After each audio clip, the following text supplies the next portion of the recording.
That's right, we have another account of Rescue Ace being successful. Some big 30% of you that have not smashed the ever-living crap out of that subscribe button, smash it so you guys don't miss out on more awesome content. Wow, our most represented decks here are actually, you guessed it, Super Heavy Samurai and Mathmech of all things for this week. You know, I'm not surprised to see that Mathmech's getting a little bit more love out here. The deck with like the Code Talker support is actually kind of nice. Now I do see that we do have a Zefra deck here, Pendulum Good Stuff here, actually looking like it's kind of having a little bit of a renaissance for this event.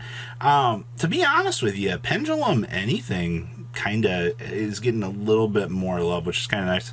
Adamancipator, Block Dragon, good stuff. Oh, come on, you know how much this deck just goes through by the week, evolving. Like Earth Good Stuff with the power of, you know, the Vernal Sif, Block Dragon. It's been pretty impressive. We also had 2 Altergeist in this event. Now, Geist has also kind of proven to us that it really can do a lot this format. The deck being like still a huge contender because of the way that it can adapt, you know, multi-faker, trap, proceed to laugh your opponent all the way out of the game. My favorite old functionality of the deck is, you know, multi-faker imperm turn 1 setup, extra level of negate your opponent literally cannot. It's literally the best it goes. And we also had 2 purely players in the top playing in this event. None of those made the top, by the way. This is one of the first times that Purely just got shut out, which I think is kind of nice. It definitely shows that players can, you know, play the game right now and not have to deal with Purely. We also have Hero, Punk Good Stuff. Looks like Despia, Kashtira.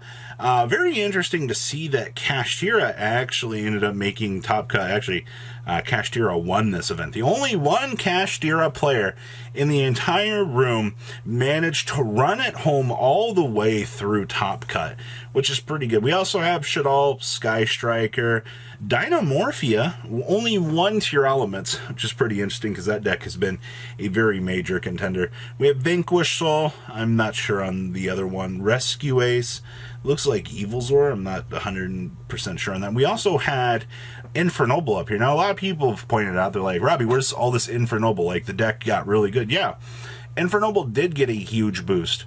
Problem is compared to the rest of everything it's, you know, enveloping within the format, it just has not had a chance to kind of keep up, and that's just kind of the downside of the format right now, everybody. So not really much you can do. Next up is your top cut representation. Now, the first thing you're going to see here is we had 2 Super Heavy Samurai decks in top 8. Now, to be perfectly honest with you here, the entire premise of Super Heavy Samurai, I think once more and more people get the builds down. Also, your matchups with this deck are very, very dependent on things. If you can round out your matchups and actually like open up optimally and not have to really worry about anything, this deck has a amazing chance. I also see that we do have 2 copies of Mathmech Circular, aka Mathmech Good Stuff, Firewall, Control, Laugh at Your Opponent. The deck is very, very scary right now. A lot of people underestimate the power of Mathmech being able to fully set up Circular. Is an amazing card right now. And then, of course, we had Kashtira over here, which I previously mentioned. Kashtira taking a stronger presence in the metagame, even with all the limitations that the deck has going around it.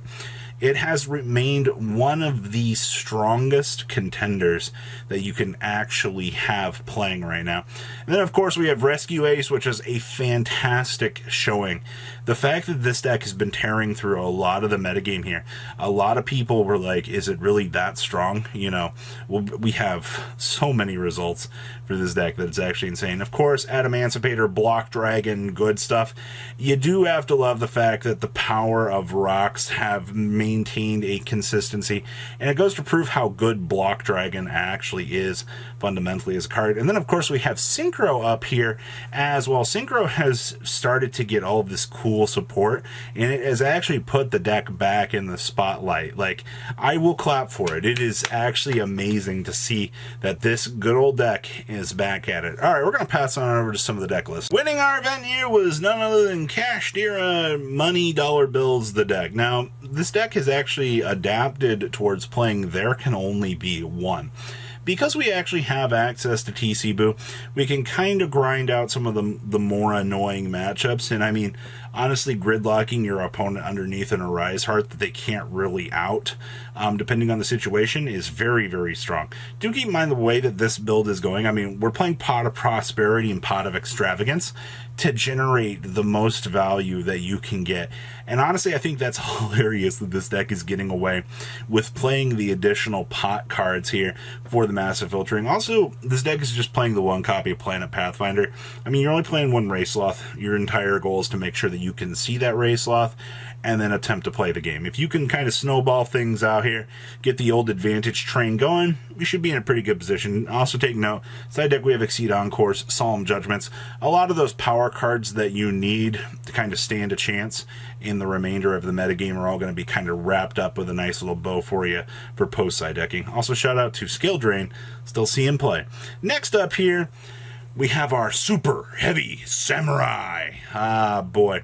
Now, this build is obviously focused on, I believe you can do the OTK shenanigans with this build because of Electromite. That's like the biggest difference that this build, or like this deck has for like a local scene in the OCG, is you can do like an OTK with the deck.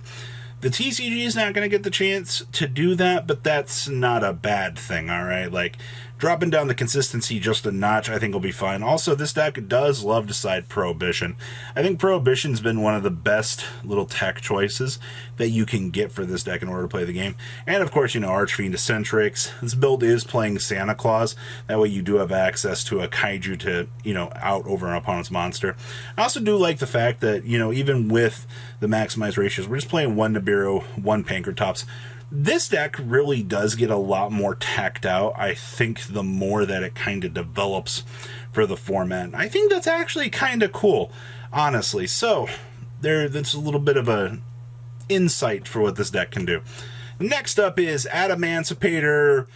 Yeah, rock good stuff. Talk about all of the three ofs in here.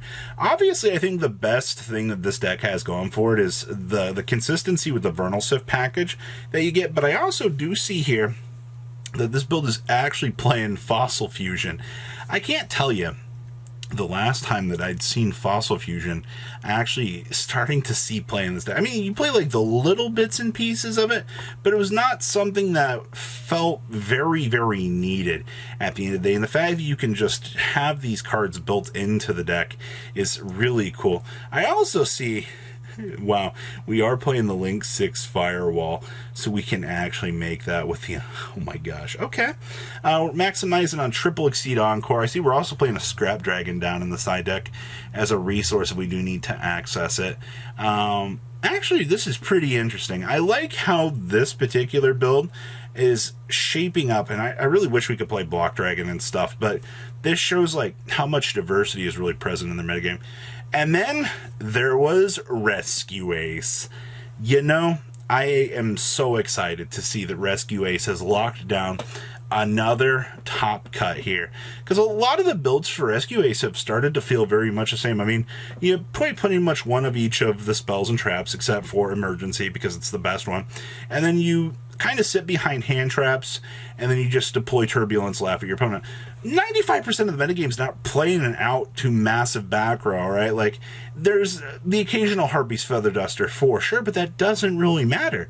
Once you capitalize and you set up your field, you're just kind of off to the races.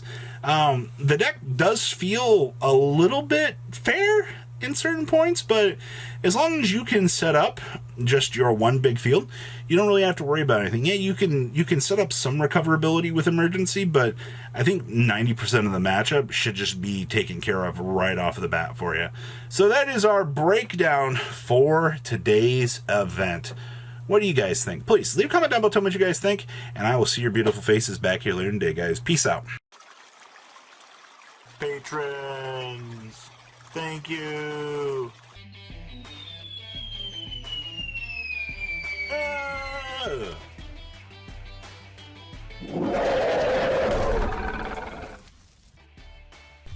Thank you so much for watching. Check out these other videos.